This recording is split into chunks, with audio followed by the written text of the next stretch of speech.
बिस्मिल्लाहिर्रहमानिर्रहीम। अस्सलाम वालेकुम। मेरा नाम ज़ैनब ख़ान है और आप देख रहे हैं मेरा YouTube channel visa talk. Friends, क्या आपका भी ख्वाब है कि आप पेरिस की स्ट्रीट्स में वॉक करें, इटली में आप असली इटालियन पिज़्ज़ा एंजॉय करें, स्विट्ज़रलैंड के स्नोई माउंटेन्स आप देखें और ये सारे कंट्री आप जस्ट एक वीज़ा लेके विज़िट करें। ये किस तरह से पॉसिबल है कि आप एक ही वीज़ा लें और उस पे इन सारे कंट्रीज़ में आप विज़िट करेंगे, हम आज की वीडियो में डिस्कस करेंगे। तो आज की वीडियो में हम डिस्कस करेंगे फुल प्रोसेस कि आपने किस तरह से वीज़ा अप्लाई करना है, क्या उसकी रिक्वायरमेंट्स हैं, क्या उसकी फ़ी है और ऐसी टिप्स जिसकी वजह से वीज़ा रिफ्यूज़ होने के चांसेस ना होने के बराबर हो जाते हैं, आपके वीज़ा के चांसेस बढ़ जाते हैं और किस तरह से आप एक वीज़ा पे ज़्यादा से शेंजन यानी कि यूरोपियन कंट्रीज़ आप ट्रैवल कर सकते हैं, ये हम आज की वीडियो में डिस्कस करेंगे। तो अगर आप Schengen visit visa, tourist visa हासिल करना चाहते हैं तो आप वीडियो को फुल वॉच कीजिएगा और चैनल को सब्सक्राइब भी करें। आप इस एक वीज़ा पे 27 कंट्रीज़ इस वजह से घूम सकते हैं क्योंकि जो कंट्रीज़ शेंजन जोन में आते हैं, जिसमें ऑलमोस्ट 27 कंट्रीज़ हैं, आप एक वीज़ा लेने के बाद आप उनमें किसी भी कंट्री में ट्रैवल कर सकते हैं। उनमें फ्रांस है, Italy, Germany, Spain, Netherland, Switzerland, Norway, Austria, Greece, Belgium, पुर्तगाल, स्वीडन, फ़िनलैंड है।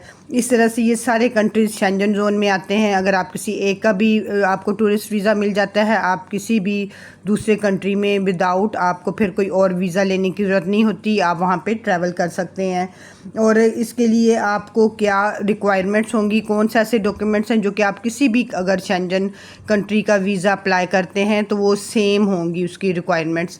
तो वो आज हम आप डिस्कस करते हैं कि कौन सी ऐसी रिक्वायरमेंट्स हैं जो कि आपने अगर किसी भी शेंजन कंट्री का वीज़ा अप्लाई करना है तो वो डॉक्यूमेंट्स आपने अरेंज करने हैं, रेडी करने हैं। अब अगर आप किसी भी शेंजन कंट्री का टूरिस्ट वीज़ा अप्लाई करते हैं तो उसके लिए आपको ये वाले डॉक्यूमेंट्स रिक्वायर्ड होते हैं कि सबसे पहले तो आपने एप्लीकेशन फॉर्म को फिल करके साइन कर लेने हैं।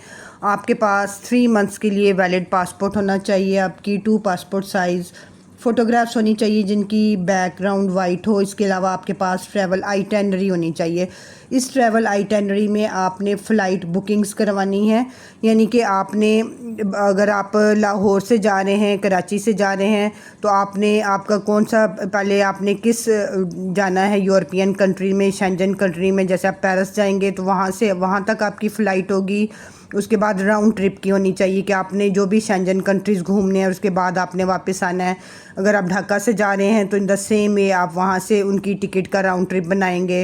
इंडिया से अप्लाई कर रहे हैं तो उस तरह से आपने राउंड ट्रिप बनाना है। इस ट्रैवल आइटनरी यानी कि फ़्लाइट रिजर्वेशंस के अलावा, बुकिंग्स के अलावा आपने ट्रैवल प्लान बताना है। ये आपका travel plan day to day travel plan होना चाहिए, यानी कि अगर आप अपना वहाँ पे 10 दिन का सपोज़ आप अपना स्टे शो करते हैं और आप ये बताते हैं कि मैं 3 शेंजन कंट्रीज़ घूमूंगा, तो आपने एक दिन का बताना है कि आपने किस डेट पे किस कंट्री के किस सिटी में ठहरेंगे, किस होटल में ठहरेंगे और कौन सी आप साइट सीइंग प्लेस देखेंगे। ये ट्रैवल आइटनरी किस तरह से बनानी है इसकी मैंने ऑलरेडी वीडियो आपके साथ शेयर की हुई है, आप उसको जाके चेक करें और उसके हिसाब से आप अपनी ट्रैवल आइटनरी बनाएं। आपकी बहुत परफेक्ट आइटनरी बन जाएगी। जितने भी कंट्रीज़ घूमने हैं सारे आपने उसमें कवर करने हैं। इसके अलावा आपकी होटल बुकिंग्स होनी चाहिए। ये होटल बुकिंग्स भी आपने जिस जिस कंट्री के जिस आपने सिटी में ठहरना है आपने वहाँ पे आप booking.com के थ्रू वहाँ पे होटल बुक करवा सकते हैं और आपने उनकी बुकिंग साथ में लगानी है। ठीक है, जितने भी कंट्रीज़, जितने भी उनके आगे सिटीज़ होंगे, अगर आप एक कंट्री के 2 सिटीज़ में 1-2 दिन स्पेंड करेंगे और डिफरेंट होटल्स में ठहरेंगे तो फिर आप उनकी बुकिंग करवाएं। इस तरह से सारे होटल की बुकिंग्स होनी चाहिए। इसके अलावा आपने ट्रैवल इंश्योरेंस करवानी है जो कि आपकी 30,000 यूरो की ये इंश्योरेंस होनी चाहिए। इसके अलावा आपकी 6 मंथ्स की बैंक स्टेटमेंट लगेगी। अब बैंक स्टेटमेंट में कितनी अमाउंट होनी चाहिए, ये मिनिमम तो 20 लाख सफिशेंट होती है, लेकिन ये कोई फ़िक्स अमाउंट नहीं होती क्योंकि जो बैंक स्टेटमेंट होती है ये डिपेंड करती है कि आपके कितने डिपेंडेंट हैं आप पे, आपके होम टाउन में, होम कंट्री में। आप इंडिया से हैं, पाकिस्तान, बांग्लादेश, अफ़गानिस्तान, किसी भी कंट्री से अप्लाई कर रहे हैं, आपकी आप पे कितनी फैमिली डिपेंडेंट है। अगर ओबियसली आपके ज़्यादा फैमिली मेम्बर्स हैं आप पे जो कि डिपेंडेंट हैं तो आपके एक्सपेंसेस भी ऑटोमेटिकली ज़्यादा होते हैं। तो उसमें से क्योंकि आपने ये शो करना है कि आपने जो इंटायर सेविंग है वो सारी आपने अपने ट्रिप पे नहीं लगा देनी। आपके पास इतने फंड्स सफिशेंट होने चाहिए कि आप उस पर अपनी फैमिली को भी सपोर्ट कर रहे हैं, आप उसमें अपना टूर भी कंप्लीट कर रहे हैं और आपकी फिर भी सेविंग आपके पास बच जाए। तो ये उस पर डिपेंड करता है, करंट रेट पे यूरो के डिपेंड करता है कि क्या उस टाइम चल रहा होगा जब आप अप्लाई कर रहे होंगे। तो आपने इस तरह से बैंक स्टेटमेंट आपकी बड़ी एक स्टेबल होनी चाहिए, उसमें कोई बहुत बड़ी फ्लक्चुएशन ना हो, कोई अमाउंट इकट्ठी आई गई है तो आपने उसके साथ में प्रूफ्स लगाने हैं। और आपने ये देखना है कि ये ना हो कि आपने वीज़ा अप्लाई करने से पहले आप उसमें अमाउंट रख दें, पहले तो उस पर बहुत कम जा रहे हैं पैसे और एंड पे आप रखवा के वीज़ा अप्लाई कर दें। बैंक स्टेटमेंट किस तरह से मेंटेन करते हैं वीज़ा के लिए, इसकी भी मैंने ऑलरेडी एक वीडियो शेयर की हुई है, आप वो चेक कर सकते हैं। इसके अलावा आपने जो भी आपके प्रूफ्स ऑफ इनकम होंगे, यानी कि अगर आप बिजनेसमैन हैं तो आप साथ में अपने बिज़नेस का लेटर हेड लगाएंगे, एनटीएन लगाएंगे, 3 इयर्स टैक्स रिटर्न्स लगाएंगे, जितनी भी बिज़नेस की कोई आपकी सेल परचेज़ की रिसीट्स हैं वो लगा देंगे, जितनी भी आपकी बिज़नेस से रिलेटेड चीज़ें हैं, ठीक है, उसमें एनटीएन टैक्स रिटर्न्स इंपॉर्टेंट है, वो आपने सारी चीज़ें लगानी है। अगर आप सैलरीड पर्सन हैं, आप 3 मंथ्स की सैलरी स्लिप्स लगाएंगे, जॉब लेटर लगाएंगे, जॉब से रिलेटेड जितनी भी आपका कोई डेजिग्नेशन का, आपका जॉब अपॉइंटमेंट का लेटर है वो आपने लगा देना है। साथ में आपने कवर लेटर लगाना है। कवर लेटर भी बनाने की वीडियो मैंने शेयर की हुई है, वहाँ से जाके चेक करें कि क्योंकि जो यूके का आप करते हैं वीज़ा अप्लाई, उसका कवर लेटर डिफरेंट है उसका फॉर्मेट, और अगर आप शेंजन वीज़ा अप्लाई करते हैं उसका डिफरेंट है। तो आपने वो जाके वीडियो चेक करें, कवर लेटर आपने बहुत अच्छा सा बनाना है। इसके अलावा प्रूफ ऑफ टाइज़ हैं। प्रूफ ऑफ टाइज़ में आपकी सोशल टाइज़ भी आ जाती हैं, फाइनेंशियल टाइज़ भी आती हैं। फाइनेंशियल टाइज़ से मुराद है कि आपका बिज़नेस के प्रूफ्स, आपकी जॉब के प्रूफ्स, वो आपकी टाइज़ हैं। जैसे कि अभी मैंने आपको बताया कि आप एनटीएन लगाएंगे, बिज़नेस का लेटर लगाएंगे, चेंबर ऑफ कॉमर्स का आपका लेटर है, इस तरह की बिज़नेस से रिलेटेड सारे आपने डॉक्यूमेंट्स लगाने हैं, वो आपकी फाइनेंशियल टाइज़ हो जाती हैं। आपकी कोई प्रॉपर्टी है आपने वो लगा देने हैं, घर आपके नाम है उसके डॉक्यूमेंट्स लगा सकते हैं। इन द सेम में जो आपकी सोशल टाइज़ होती हैं उसका मुराद है कि आपकी फैमिली, आपके उसमें आपने एफआरसी लगानी है, family registration certificate, marriage certificate, बच्चों के बर्थ सर्टिफिकेट, उनके कोई स्कूल के सर्टिफिकेट्स, मीन्स जो उनकी आप फ़ी वगैरह पे करते हैं, ये आपकी सोशल टाइज़ आ जाएंगी कि पीछे आपकी फैमिली है। इन टाइज़ की वजह से आप वापस आएंगे अपने कंट्रीज़ में। आपका अगर यहाँ पे एक साउंड बिज़नेस है, अच्छी आपकी जॉब है, आपके पीछे डिपेंडेंट आपके बच्चे हैं, आपकी बीवी है, तो इट मीन्स पीछे एक ऐसी रीज़न है, ऐसी टाइज़ हैं कि आप शेंजन कंट्रीज़ घूमने के बाद अपने कंट्री में वापस आ जाएंगे। तो आपने सारे टाइज़ के प्रूफ्स लगाने हैं। इसके अलावा आपका एनओसी लगेगा, आप जॉब करते हैं, आपने वहाँ से लीव लेटर लेना है, वो लगाना है, वीज़ा फ़ी आपने पे करनी है। तो ये सारे डॉक्यूमेंट्स आपने अरेंज करने के बाद आप वीएफएस के थ्रू अपना वीज़ा अप्लाई कर देंगे।